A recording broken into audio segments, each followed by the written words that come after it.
Hello students, welcome back to my YouTube channel.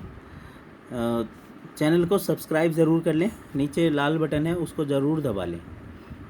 Video को like करें और share करें। कमेंट्स बॉक्स में बताएं। कुछ समझ नहीं आया तो कमेंट्स बॉक्स में ज़रूर लिखें। ओके। ये कक्षा 9 का अध्याय 4 है, दो चरों वाले रैखिक समीकरण। इसकी प्रश्नावली 4.2 है। पहला सवाल है, निम्नलिखित विकल्पों में कौन सा विकल्प सत्य है और क्यों? ये भी बताना है और क्यों। y बराबर 3x प्लस 5 का एक अद्वितीय हल है, केवल दो हल हैं, अपरिमित रूप से अनेक हल हैं। तो पहला है एक अद्वितीय हल है, तो इसका आंसर है y बराबर 3x प्लस 5 का। तीसरा आंसर है, आंसर क्या है? अपरिमित रूप से अनेक हल हैं। कैसे अपरिमित रूप से अनेक हल? क्योंकि यह एक रैखिक समीकरण है और एक रेखा पर अपरिमित रूप से अनेक बिंदु होते हैं। एक रेखा पर अपरिमित रूप से अनेक बिंदु होते हैं तथा प्रत्येक बिंदु इस रैखिक समीकरण का एक हल होता है।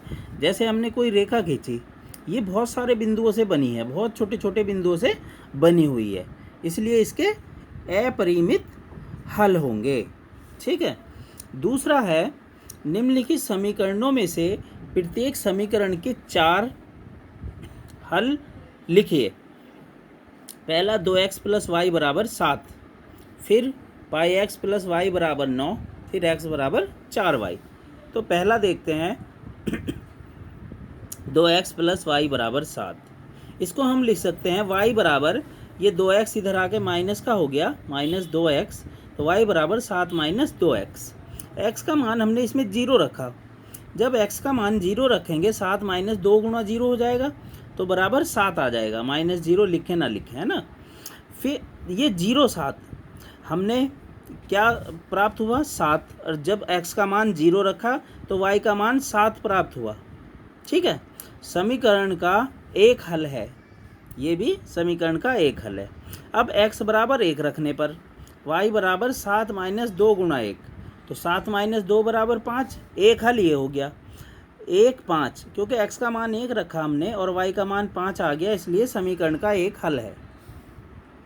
x बराबर 2 रखने पर y बराबर 7 माइनस 2 गुणा 2, जहाँ ये 2 7 माइनस 2x है, 2 की जगह 2 रख दिया हमने, तो ये आ गया 7 माइनस 4 बराबर 3।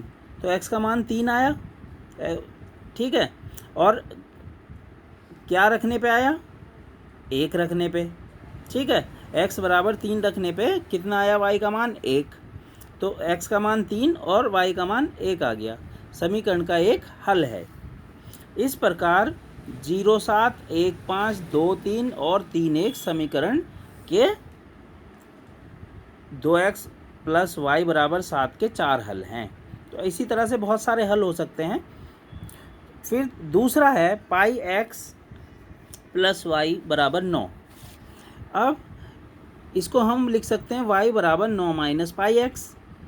अब x बराबर 0 रखने पर, जैसे हमने ऊपर किया है, x बराबर 0 रखेंगे तो y बराबर 9 माइनस पाई गुणा 0 बराबर 9।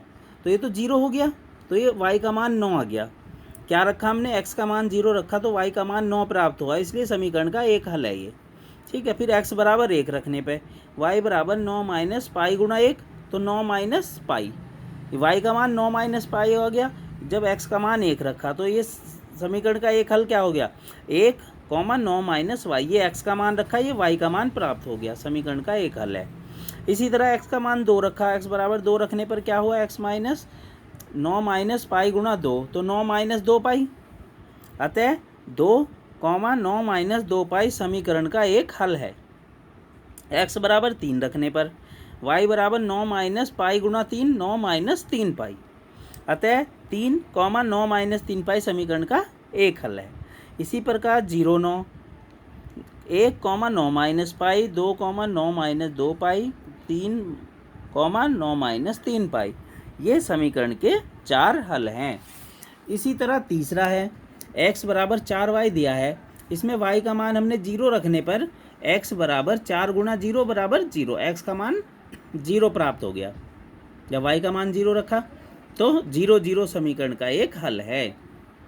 y बराबर 1 रखने पर तो x बराबर 4 गुणा 1 बराबर 4, y का मान 4 प्राप्त हुआ जब हमने y का मान 1 रखा। ठीक है, y का मान बाद में रखा जाता है और x का मान पहले होता है। y बराबर 2 रखने पे x बराबर 4 गुणा 2 बराबर 8, तो 8,2 समीकरण का एक हल है।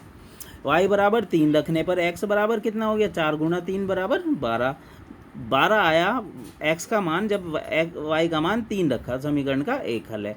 इस प्रकार 0 0 4 1 8 2 और 12 3 समीकरण x बराबर 4y के 4 हल हैं। तीसरा सवाल है, बताइए कि निम्नलिखित हलों में कौन कौन समीकरण x माइनस 2 बराबर 4 x माइनस 2y बराबर 4 के हल हैं और कौन कौन हल नहीं है। तो इसमें क्या रखेंगे, एक्स वाई के मान रखने हैं और हल करना है, तो बराबर 4 आना चाहिए हल करने के बाद। ठीक है, ये पूछा गया है, वही हल होंगे जो इसके बराबर आ जाएंगे हल करने पे।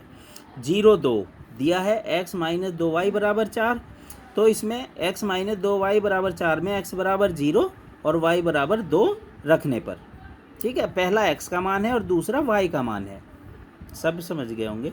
रखने पर 0 माइनस 2 गुणा 2 बराबर -4 आ गया, ये 4 के बराबर नहीं है, तो इसलिए क्या है, 0 2 समीकरण का एक हल नहीं है क्योंकि ये 4 के बराबर नहीं आया। दूसरा बिंदु दिया है 2,0, तो x माइनस 2y बराबर 4 में x और y के मान रखने हैं, x बराबर 2 y बराबर 0 रखने पर, तो 2 0 रखेंगे तो 2 माइनस 2 बराबर 2 माइनस 2 गुणा 0, तो ये 2 हो गया, 2 गुणा 0 तो 0 हो गया, 2 इज नॉट इक्वल टू 4।